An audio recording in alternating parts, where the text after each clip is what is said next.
Baik, selamat malam teman-teman. Kembali lagi di channel saya yaitu Fikri Novian Pratama. Kali ini teman-teman, saya akan membawa teman-teman untuk membedah, membahas satu tokoh eh, yang sekarang itu diperbincangkan ya. Banyak diperbincangkan dikarenakan putra dari tokoh ini sekarang sudah menjadi presiden Indonesia saat ini. Ya, seperti yang teman-teman tahu, yaitu Bapak Sumitro Joyo Hadikusumo. Nah, kita akan membedah pemikiran beliau, di mana beliau itu dikenal sebagai begawan ekonomi Indonesia pada saat zaman Orde Baru. Nah, saya akan tidak bercerita panjang lebar ya teman-teman. Saya akan merangkum uh, beberapa poin saja dari pemikiran beliau yang mungkin bisa saya jelaskan ya, yaitu yang pertama, beliau itu bermazhab strukturalis. Artinya apa?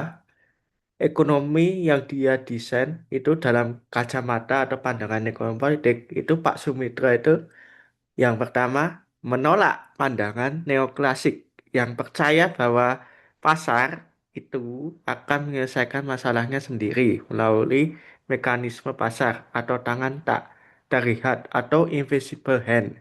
Beliau adalah seorang yang strukturalis yang percaya bahwa permasalahan ekonomi harus diselesaikan melalui desain struktur ekonomi yang sengaja dibuat oleh pemerintah.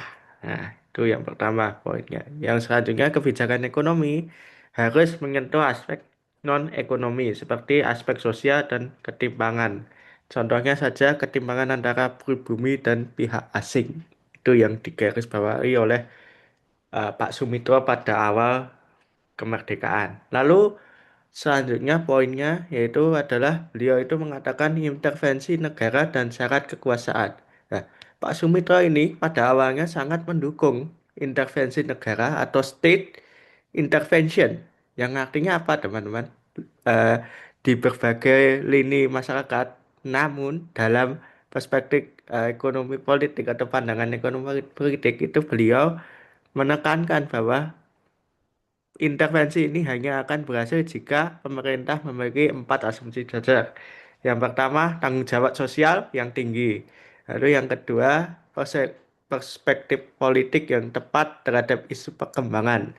Lalu yang ketiga, dikelola oleh para teknokrat yang kompeten. Lalu yang selanjutnya, keempat, kerangka kekuasaan yang efektif atau efektif framework eh, untuk mendukung perbaikan sosial. Lalu yang selanjutnya, evolusi pemikiran menyadari kegagalan pemerintah. Nah, beliau itu salah satu kontributor penting itu menekankan bahwa dalam perspektif ekonomi politik ya teman, adalah keberanian untuk merevisi pemikirannya sendiri di masa senjanya. Beliau menyadari, sadar betul ya teman-teman, bahwa adanya resiko besar dari kekuasaan negara yang terlalu dominan. Sehingga beliau itu menyatakan state failure atau kegagalan pemerintah. Beliau menyadari bahwa pemerintah tidak selalu bisa berfungsi secara optimum atau baik karena adanya birokrasi yang tidak efisien. Lalu yang selanjutnya perburuan rente atau rente seeking. Sumitra atau Pak Sumitra ini itu melihat bahwa proteksionisme dan intervensi negara dalam yang berlebihan justru bisa menciptakan sarang bagi para pemburu rente yang mencari keuntungan pribadi, teman-teman. Lalu yang selanjutnya kredit parasit dia juga belajar dari programnya dia atau beliau sendiri Benteng, yaitu intervensi modal dari negara sering tidak bisa produktif di mana banyak kredit yang diberikan justru menjadi parasit atau hama. Gampangannya begitu.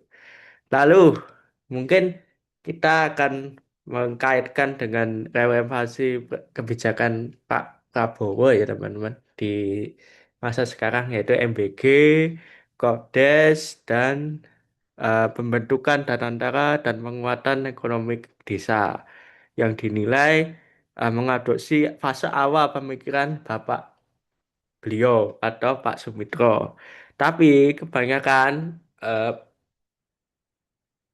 pemikirannya Pak Prabowo ini itu dikritik oleh sebagian besar ekonom. Karena kenapa teman-teman? Kalau kita melihat itu untuk menilai tinggi kegagalan pasar itu atau overestimate market value dan meremehkan potensi kegagalan pemerintah atau underestimate government failure itu sangat tinggi ya teman-teman. Dan ada kekhawatiran dari para peneliti juga itu juga mengatakan bahwa versi finalnya itu tidak menyerap pemikiran dari Bapak beliau langsung secara 100%. Jadi Pak Prabowo ini hanya ya awang-awang saja. Jadi cuma ya oh pemikirannya Bapak saya seperti ini. Saya mencontohkan kebijakan saya seperti ini. Jadi tidak dibedah secara komprehensif tapi cuma ambil setengah-setengah atau poin kecilnya saja atau poin intinya apa sih ini dari kebijakannya bapak saya oh ini nah, langsung diimplementasikan padahal sebenarnya kalau sebuah kebijakan itu juga harus dikaji dan dilihat komprehensifnya dan baik buruknya untuk kedepannya itu harus dipertimbangkan supaya tidak terjadi blunder gitu loh, teman-teman. Nah, kalau kita akan kembali ke masa lalunya Pak Sumitro ya teman-teman. Beliau juga politik praktis dan kekalahan itu mengajarkan beliau untuk sadar ya teman-teman. Kenapa bisa begitu teman-teman? Karena Pak Sumitro ini juga memiliki sejarah politik yang ya bisa dikatakan sangat rumit, pelik ya teman-teman. Karena beliau juga pendirinya dan anggota PSI sendiri atau Partai Sosialis Indonesia. Beliau juga pernah menjadi buronan dan mengasingkan diri selama 10 tahun teman-teman pada saat berkonflik dengan Pak Soeharto. Nah, beliau sampai kabur ke luar negeri. Lah, sehingga mengajarkan beliau bahwa ya kekalahan atau kesalahan dalam manuver politik juga memberikan perumusan masalah ekonomi yang bisa membantu Indonesia berubah secara masif ke depannya, teman-teman. Begitu. Itu yang pandangan dari Pak Sumitro dalam menjalankan kehidupan atau alur kehidupan, siklus kehidupan beliau selama menjadi dikenal sebagai kawan ekonomi Indonesia. Lalu, ini poin terakhir mungkin saya akan membahas sedikit saja, yaitu kenapa Pak Sumitra itu cenderung pengen membawa Indonesia menuju ke industrialisasi atau industrialis ya, teman-teman. Karena melihat bahwa batas produktivitas lahan, nah, Pak Sumitra ini berpendapat bahwa pembangunan ekonomi itu yang hanya mengandalkan sektor pertanian pada akhirnya akan mengalami kemandekan, stagnasi yang ini karena produktivitas pertanian sangat bergantung dan terbatas pada luang lahan ya teman-teman.